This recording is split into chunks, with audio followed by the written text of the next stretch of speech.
카멀라 해리스 부통령이 미국 대선의 판도를 뒤흔들고 있습니다. 바이든 대통령이 후보직에서 사퇴한 지 하루 만에 민주당 대의원 과반의 지지를 확보하며 대선 주자로 기세를 올리고 있습니다. 해리스와 트럼프 간의 설전도 점차 거칠어지고 있는데요. 월드이슈에서 홍희정 기자와 자세히 짚어보겠습니다.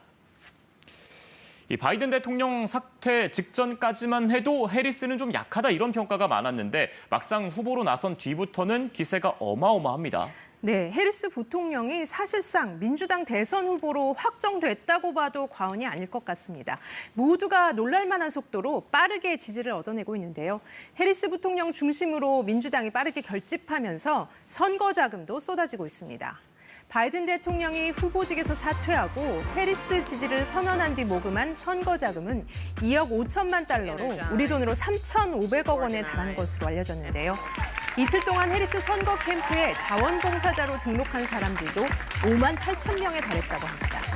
해리스는 민주당 내부 교통정리에도 발빠르게 나섰는데요. 바이든 대통령이 후보직을 내려놓자마자 민주당 내 인사들에게 100통의 전화를 돌려 후보로 자신을 지지해달라고 호소했습니다. 이 가운데는 민주당 출신 전직 대통령은 물론 후보 경쟁자들도 포함돼 있었는데요. 결국 바이든 사퇴로부터 약 36시간이 지난 이튿날 밤 대선 후보 지명에 필요한 대의원 과반의 지지를 확보했습니다. 특히나 젊은 층에서 많은 지지를 얻고 있는 해리스 부통령인데 팝스타들의 지지도 돋보이고 밈으로도 회자가 되고 있던데요. 네, 일단 팝스타 비욘세가 자신의 노래 프리덤을 해리스 부통령의 선거운동에 사용할 수 있게 허락한 데 이어서 헐리우드 스타 조지 클루니도 해리스 부통령 지지를 선언했습니다. 각종 SNS에서는 해리스 부통령이 연설 도중 웃음을 터뜨리는 밈도 자주 보이고 있는데요. You think you just fell out of a coconut tree?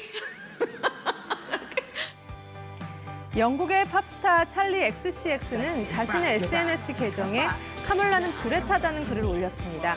이 불эт이라는 단어가 기성세대가 알고 있는 뜻과는 다른 젊은 층에서만 쓰는 신조어여서 각종 뉴스 프로그램에서 도대체 뜻이 뭐냐며 회자되기도 했는데요.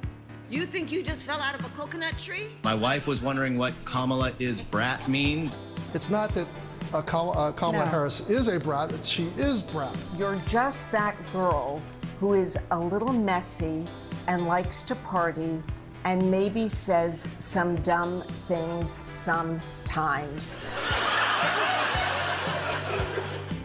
그만큼 해리스 부통령이 젊은 층에게 친근하게 받아들여지고 있는 건데요. 해리스 캠프에서는 이런 현상을 환영하면서 SNS 계정의 대문 이미지를 바꾸기도 하는 등 적극적으로 활용하고 있습니다.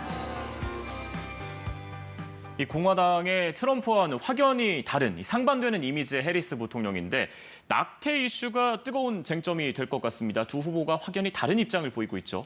네, 민주당은 낙태에 관련해 공화당에 비해 기존에도 유연한 입장이었지만 바이든 대통령이 가톨릭 신자여서 적극적으로 이 문제를 내세우지는 않았습니다. 그런데 해리스 부통령은 여성에게 낙태할 자유가 있다는 점을 분명하게 밝혀왔는데요.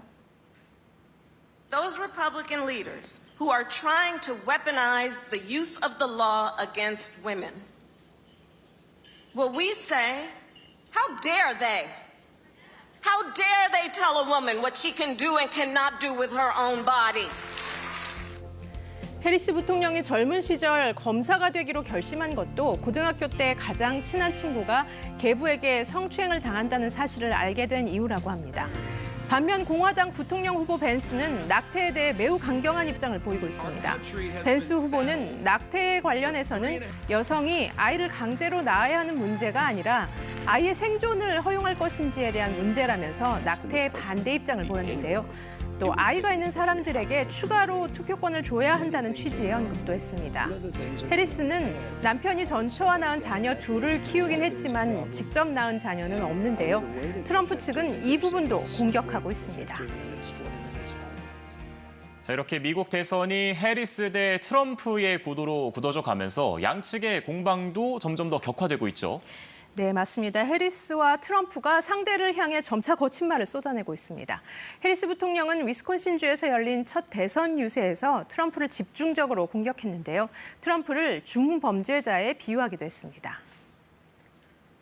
Predators who abused women, fraudsters who ripped off consumers, cheaters who broke the rules for their own gain. So hear me when I say, I know Donald Trump's type. 트럼프가 미국을 후퇴시킬 것이라면서 트럼프가 되면 혼돈과 공포, 증오의 나라가 될 것이라고도 언급했습니다. 트럼프 전 대통령도 포문을 열었습니다. 해리스는 좌파 미치광이라면서 미국을 파괴할 것이라고 했는데요. You've been terrible at everything you've done. You're ultra liberal and we don't want you here. We don't want you anywhere. Kamala, you're fired. Get out of here. You're fired. 트럼프는 자신의 유세에 훨씬 많은 지지자가 모이는데도 언론이 해리스만 집중 조명하고 있다며 불만을 나타내기도 했습니다. 새로운 장에 접어들게 된 미국 대선, 이 해리스 부통령이 판을 뒤흔드는 데 이어서 아예 엎어버릴지 아니면 트럼프가 다시 치고 나갈지 끝까지 지켜보겠습니다. 월드쇼 홍희정 기자와 함께했습니다. 잘 들었습니다.